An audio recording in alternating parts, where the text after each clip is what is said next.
every bit of transport on the island of Sodor are all special. Some are engines, some are road vehicles. Some are big, some small, some carry passengers, and some carry goods. And then there's Sheriff, the Sodor Island police car. One morning, Thomas was taking Annie and Clarabelle to the steamworks. It was time for them to have a fresh coat of paint. As Thomas went shunted into a steamworks building, Diesel oiled up alongside Thomas. "Oh boy, you're looking very pleased with yourself, Thomas," oiled Diesel. "What do you care about it, Diesel? I only had to take Annie and Clarabelle to be repainted. It's time for them to have a new coat." "Oh, is that it really?" asked Diesel. "Well, speaking of passengers, we diesel engines are really good at pulling passengers." "Well, I don't see how you can prove that," huffed Thomas. "Your kind of diesel engines are not suited for pulling passengers. You're too slow, and you'll only cause trouble. Now, if you excuse me, I got lots of other jobs to do." And he puffed crossly away. This made Diesel very cross, so he started plotting a devious plan. At the yard, Thomas came across Lightning and Sheriff. Sheriff was looking glum. "Hi, you two." What's going on?" asked Thomas. "It's my engine," grunted Sheriff. "I woke up this morning and when I tried to start, it just spluttered and stopped. And now, I can't move at all. I've broken down and I don't feel very well," he groaned. "Oh dear, I'm sorry to hear that," said Thomas. "But who's going to take over your police duty today?" "Oh, that's no problem," replied Lightning. "I already volunteered to take over his place for today until he is mended." "Yes," coughed Sheriff. "But you can't do it alone, Lightning." "Why?" asked Thomas. "Because," Sheriff coughed again, "today is Saturday and it's the busiest day of the week, which means there'll be more crime than any day of the week, and it'll be too much for one car to handle. Which is why you need an assistant police car to help you with today's duty." "Oh," said Thomas. "Who do you normally team up with?" he asked. "I normally team up with Doc, but he's at the mainland picking me a new engine to mend me, so you can't ask him, Lightning." "Oh, don't worry," said Lightning. "Me and Maton will be on the case." "I wish I could help," said Thomas, "but I've got other jobs to do today." "It's nice of you to offer to help, Thomas. Thank you," said Lightning. "But don't worry, I'm sure me and Maton will do a fine job." But when he arrived at the yard, there was bad news for Lightning. "But I told Sheriff we'll be on the case," said Lightning. "Well, I'm sorry, buddy," said Mater. "I promised to meet you I'd pick up some new tyres from the mainland with him. It needs a tow truck to do the job, and it mustn't wait." "Oh well," sighed Lightning. "I guess I'll have to try and manage by myself." Sally could see that Lightning was very worried about his new job. "You know, Stickers," he said, "if you really need help, I suppose I could team up with you." "Now that's a great idea," said Thomas. "Why don't you take Sally, Lightning?" "Pah! That's a silly idea," sniffed James. "What's a big deal?" asked Sally. "I've done police work before." "Well," huffed James, "Sodor police cars are proper cars. You're a sports car, Sally. Sports cars don't make very good police cars. They can cause damage and it will be expensive to repair." This made Sally very cross. She didn't like being told she was too expensive to do anything. "Look, James, expensive or not, somebody's got to help Lightning," huffed Thomas. "Pah! No way, Jose," sniffed James. "What's the matter, Red Tomato?" retorted Sally. "Am I afraid I'll make you look bad?" Lightning chuckled. "Take no notice of him," he soothed. "Oh, you can team up with me if you want to, then you could see what a good job I can really do." "Yes," agreed Sally, "and maybe I could show James I really am a good police car." I shall like to see you try, retorted James, and he puffed away. Later, Lightning and Sally were by the track near Wellsworth. They waited for a crime call, but there hasn't been any call for most of the morning. Lightning wanted to cheer Sally up after being teased by James. Look, Sally, he said, sorry that James said it was all your fault that you're a sports car, but I don't think it is. Pah! Sniffed Sally. He acts like a disease. I'd rather be a sports car than a dumb red engine any day of the week. Why would anyone choose to be one? Asked Lightning. Well, let me see. Us sports cars are fast and more reliable. Normal cars are, well, just unreliable, but unable to catch the clips. Forget it, we stock cars are more reliable than sports cars, teased Lightning. But really, he was only having fun, but Sally didn't know. I'm not, she said. R2, replied Lightning. I'm not, fumed Sally. R2 infinity. I'm not, fumed Sally crossly. She rolled forward and spun her wheels in the mud. Mud splashed all over Lightning. Oh, now my paintwork gets all muddy, he groaned. Oh, sorry, I think I might be stuck, Sally teased cheekily.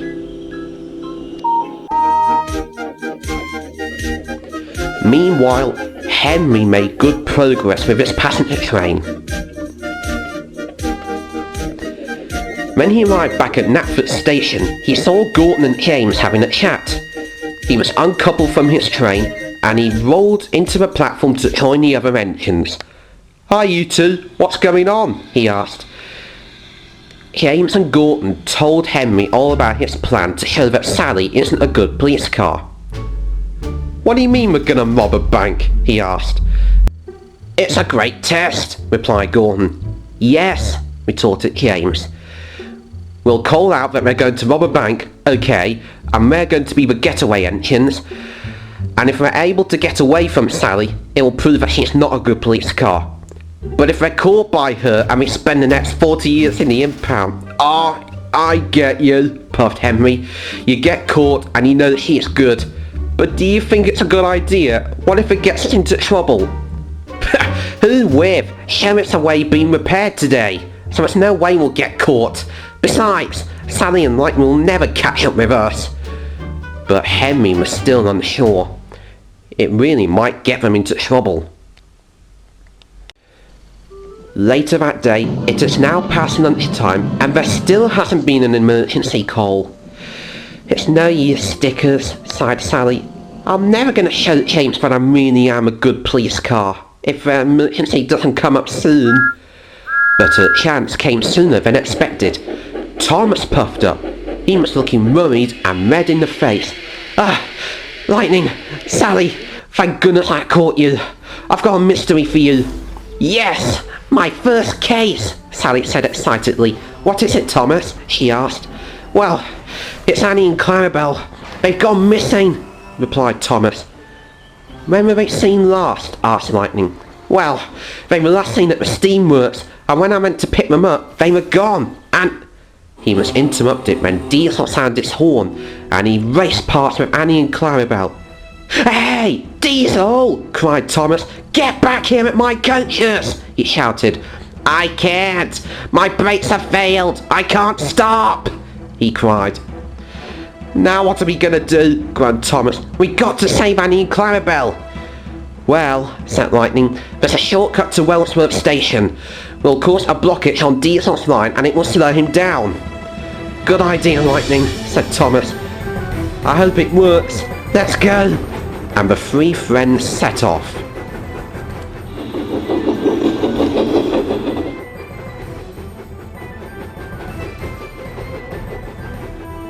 At the station, a flatbed was ready to block Diesel. Lightning was loading it with steel blocks and cables to slow Diesel down.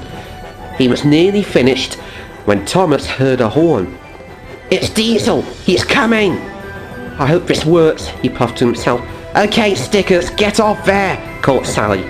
Lightning tried, but its engine turned off, and he couldn't get it started again.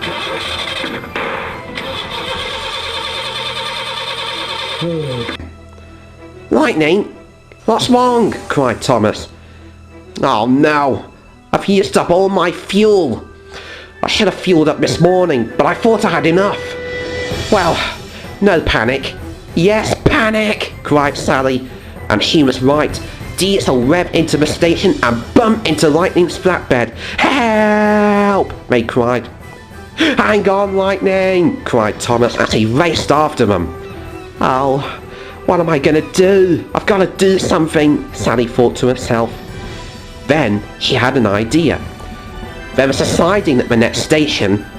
I can set the points there and it will divert them into the siding so they can stop, she thought to herself. And she revved off as fast as she could. She knew she had to hurry if she was to get to the station before Diesel.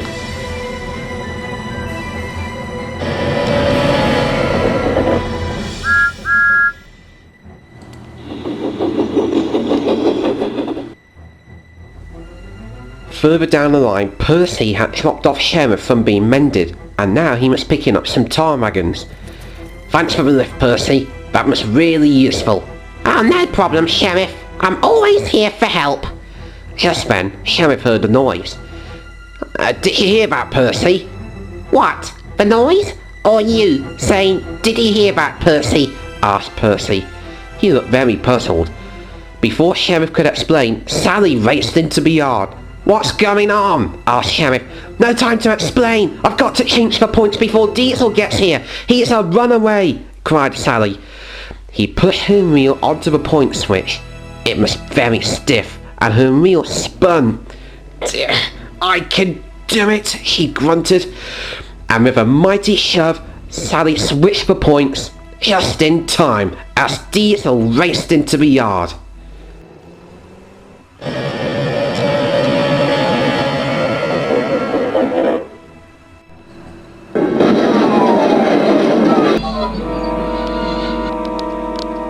Thomas steamed in. Annie, Clarabelle, are you two alright? He asked. Oh, don't worry, Thomas. We're fine, called the coaches. But what about Lightning? Stickers? Are you alright? Speak to me, called Sally worriedly. Yeah, cried Thomas. Say something cool. I'm fine, called Lightning. He had toppled off the flatbed, but no damage was done. Sally rolled forward. Ah, oh, Stickers, you're okay. I was so worried, she panted. Yeah, but you saved my life. And you showed a lot of guts throughout this rescue mission, Sally. You are a good police car after all. And that makes you the best police car on the whole of Sodor for today, added Sheriff. Definitely, agreed Thomas. Ah, oh, thanks everyone, said Sally. She felt speechless. Then they heard Henry's whistle. Out of the way! Train thief coming through! He cried. I better switch the points back. But the signalman had already done that, and it was too late to switch it again. Oh no! Cried Percy.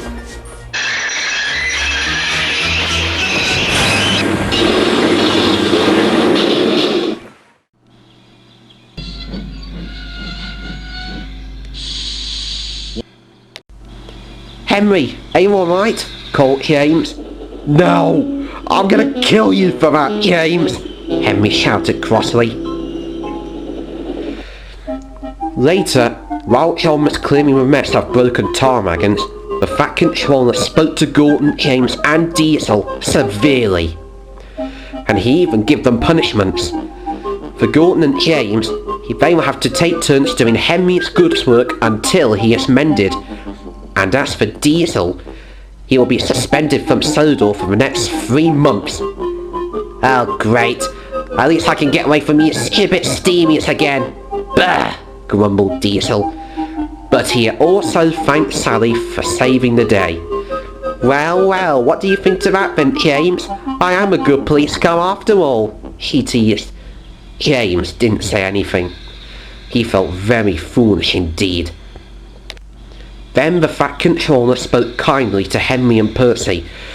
The accident wasn't your fault. You should have known that James and Diesel would have pulled tricks like this.